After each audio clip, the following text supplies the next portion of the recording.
Hello everyone, welcome to Jaireen classes. आज बहुत दिनों के बाद एक वीडियो आप लोगों को मिलने वाला है।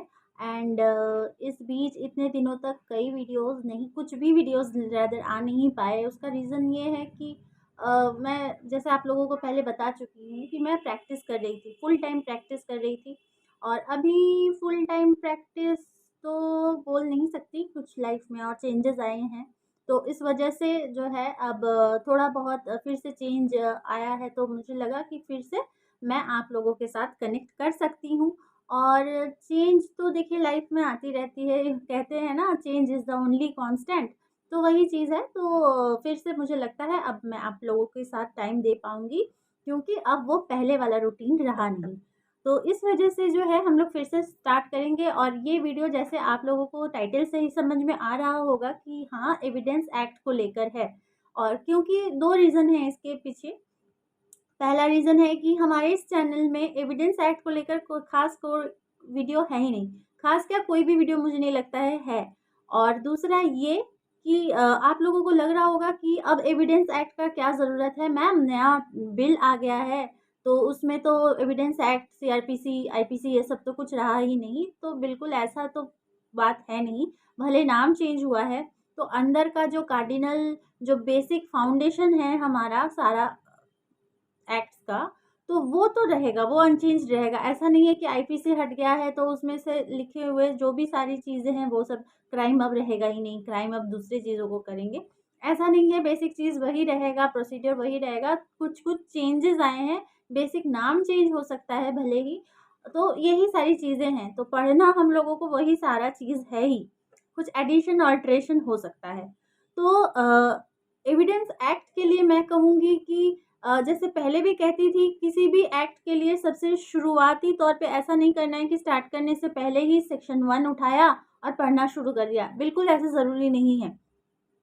और क्योंकि एविडेंस में चीज़ों को थोड़ा कॉम्प्लेक्स लोग कर देते हैं पढ़ने में, क्या है रेलिवेंसी, क्या है एडमिसिबिलिटी, क्या है, मतलब बहुत सारी चीज़ें हैं। तो लोगों के स्टूडेंट्स को लगता है कि काफ़ी टफ है एविडेंस एक्ट को समझना, बट टफ नहीं है। आपको इंटरेस्ट ग्रो करने की ज़रूरत है। तो इसीलिए मैं हमेशा कहती हूँ, जो टॉपिक पे आपको इंटरेस्ट लगे पहले आप वही टॉपिक पढ़ो।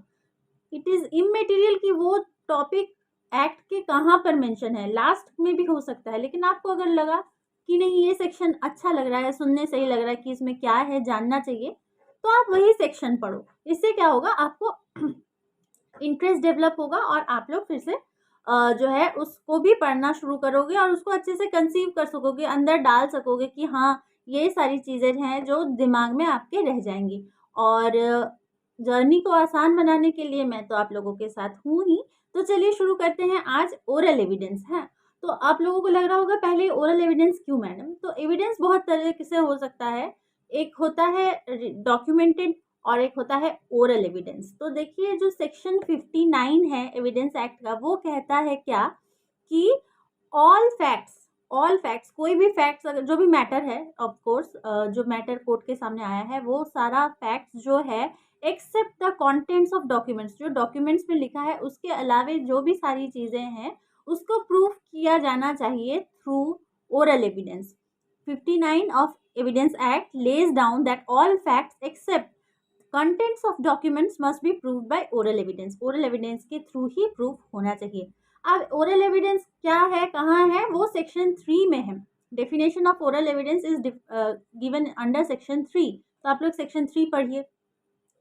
वैसे मैं आप लोगों को बता देती हूँ, ओरल एविडेंस का मतलब ये होता है all statements which the court permits और requires to be made before it, court के पास होना चाहिए, मतलब कोर्ट के सामने होना चाहिए वो चीज़ें, बाय विटनेस, किसके through, by witness, in relation to matters of fact under inquiry, जो वो फैक्ट अंडर इंक्वायरी है, जो फैक्ट इन इशू है, जो कि जिसमें और इंक्वायरी अभी भी चल ही रही है, वैसे फैक्ट्स को लेकर के जो भी सारी स्टेटमेंट्स है, एक्सेप्ट द डॉक्यूमेंटेड वन, ठीक है, जो डॉक्यूमेंट्स में है उसको छोड़ करके सारी चीज़ें जो है वो ओरल एविडेंस के थ्रू ही कोर्ट के सामने प्रूफ होना चाहिए। ये कौन सा सेक्शन कहता है? डेफिनेशन 3, सेक्शन सॉरी, डेफिनेशन जो है सेक्शन 3 में है। और 59 में तो बोल ही दिया है, एक्सेप्ट डॉक्यूमेंट्स, सारा कुछ जो है वो ओरल एविडेंस के थ्रू ही प्रूव होना चाहिए बिफोर द कोर्ट। अब इस कॉन्टेक्स्ट में सेक्शन 119 जो है आप लोगों को थोड़ा सा दिमाग में रखना है, इसलिए क्योंकि सपोज ए विटनेस, कोई भी विटनेस, अब विटनेस आके ओरल एविडेंस मतलब क्या, उसको वर्बली बोलना है। अब कोई विटनेस तो है लेकिन उसको बोलना नहीं आता है, somehow he is unable to speak, बीमार है या बोल नहीं सकता है, तो उसको वो क्या करेगा, उसके लिए प्रोविजन विशेष ये है कि वो किसी भी मोड में समझा सके जो कि इंटेलिजिबल हो, कोर्ट समझ सके। जैसे लिख करके बोल सकता है, मतलब लिख करके बयां कर सकता है, या किसी साइन लैंग्वेज में जो है अपना स्टेटमेंट दे सकता है। तो वो सभी चीज़ें जो है वो सेक्शन 119 कहता है कि अगर if any person is unable to speak then evidence may be given in such manner which is intelligible by writing or by signs. Such writing and signs must be made in open court. ऐसा नहीं है कि अलग से कहीं होगा, वो court के सामने सबके सामने ही होगा, अलग से किसी कमरे में ले जाया जाएगा, ऐसा नहीं होगा, कोर्ट के सामने, क्योंकि विटनेस है, एविडेंस दे रहा है, तो ओपन कोर्ट में ही होगा, चाहे वो साइन लैंग्वेज में हो या किसी भी तरीके से हो। क्लियर? तो ये कौन सा सेक्शन कह रहा है, सेक्शन 119, ध्यान रखिएगा। तो सबसे पहला सेक्शन हमने कौन सा कवर किया, सेक्शन 59, जिसमें ये कहता है कि except the documented one, all the evidence must be, all the statements must be given by oral evidence। 59। अब सेक्शन 3 क्या कहता है, डेफिनेशन ऑफ ओरल एविडेंस, जिसमें यही कहा गया है all statements which court permits to be made before it by witness in relation to matters under inquiry, जो in relation to facts the matters which are under inquiry are to be given by oral evidence. ठीक है, section 119 भी हो गया। तो ये तीन चीजें ओरल एविडेंस के लिए क्रक्स है। तो basic cardinal principle of evidence act का क्या है कि जो भी बेस्ट पॉसिबल एविडेंस है किसी भी मुद्दे को लेकर, वही जो है कोर्ट के सामने लाया जाए। ठीक है, ऐसे कुछ भी अनाप शनाप चीजें ला करके कोर्ट का टाइम वेस्ट करना बिल्कुल भी गलत होता है। तो इसलिए बेस्ट पॉसिबल विटनेस जो है, चाहे वो प्रोसिक्यूशन दे चाहे वो डिफेंस दे, उसी तरह का एविडेंस जो है, विटनेस जो है, वो आना चाहिए कोर्ट के पास में। तो सेक्शन 60 अब हम लोग देखेंगे, क्योंकि सारा रिलेटेड है ओरल एविडेंस से। ओरल एविडेंस सिर्फ सेक्शन 3 पढ़ लिया हो गया, ऐसा नहीं है। इस वीडियो में मैं आपको जो भी सारे सेक्शंस हैं रिलेटेड टू ओरल एविडेंस वही डिस्कस करूंगी, और मैं हमेशा से कहती हूँ ज़्यादा बड़ा वीडियो नहीं होगा। तो आप लोग देखिए सबसे पहले अभी कि सेक्शन 60 क्या कह रहा है। Section 60 of the act lays down that oral evidence must be in all cases भी डायरेक्ट होना चाहिए। ये उसके थ्रू ये सब नहीं चलेगा, एकदम डायरेक्ट होना चाहिए। जैसे सपोज किसी का मर्डर होता है, ठीक है, अगर सामने वाला वो चीज़ देख लिया है तो जिसने देखा है वही आकर के ओरल एविडेंस देगा। अब वो डर रहा है, वो किसी और को बोल रहा है, तो फिर किसी को बोल रहा है, वो आके एविडेंस देगा कि हाँ उसने देखा था। सपोज ए ने बी का मर्डर किया है और वो सी ने देखा है, तो सी जाके डी को बोलेगा, तो फिर डी जाके कोर्ट में बोले कि सी ने देखा है ऐसा एविडेंस, मतलब ऐसा कोई भी फैक्ट होते हुए, तो वो नहीं चलेगा, सी को ही बोलना पड़ेगा, डायरेक्ट होगा। ठीक है, this section lays down the principle of exclusion of hearsay evidence. देखिए कैसे इंटरलिंक्ड है सारा चीज। तो यहाँ पे क्या कहता है, एक्सक्लूजन है, ओरल एविडेंस डायरेक्ट होना चाहिए, इसका मतलब क्या है, हियरसे एविडेंस को एकदम से एक्सक्लूड कर दिया गया है। Exclusion of hearsay evidence by stating that only direct oral evidence is to be given before the court prove in order to prove a fact. Clear?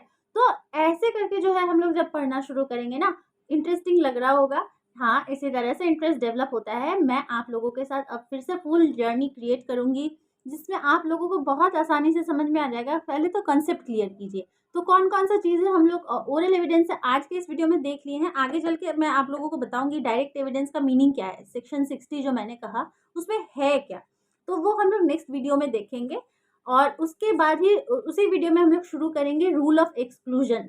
ठीक है, rule of exclusion of hearsay evidence का क्या rule है, कौन कौन सा hearsay evidence को हम लोग साइड करेंगे, कौन कौन से सेक्शंस उसमें इंक्लूड होंगे। तो 4-5 सेक्शंस ध्यान रखिए फॉर ओरल एविडेंस। क्या होगा, सबसे पहला 59, उसके बाद डेफिनेशन है सेक्शन 3 में, उसके बाद आ जाता है हमारा सेक्शन 119, उसके बाद हमने कवर किया सेक्शन 60। तो उसका जो भी सारा डायरेक्ट एविडेंस का जो भी मीनिंग है, सेक्शन 60 जो भी चीज़ ला रहा है डायरेक्ट एविडेंस से रिलेटेड, उसका जो है हम लोग नेक्स्ट वीडियो में देखेंगे। आज का ये वीडियो, ये फिर से सीरीज़ जो हमने शुरू किया नया जर्नी, आप लोगों को कैसा लगा ज़रूर से कमेंट में लिख के बताइए। और अगर वीडियो फिर से भी थोड़ा-सा पसंद आता है, फिर से अगर जुड़ना चाहते हैं ज़ेरिन क्लासेस के प्रिपरेशन के साथ, तो लाइक करें, कमेंट करें, फिर से पुराने दोस्तों को सर्कुलेट कर दें कि yes madam is back on this channel and इसी तरह से शेयर करके हम लोग फिर से जॉइंटली प्रिपरेशन स्टार्ट करेंगे और इस टाइम हम लोग एविडेंस एक्ट को ज़रूर पूरा करेंगे, ठीक है? तो आज के लिए वीडियो इतना ही, मिलते हैं नेक्स्ट वीडियो में, till then take care, bye bye.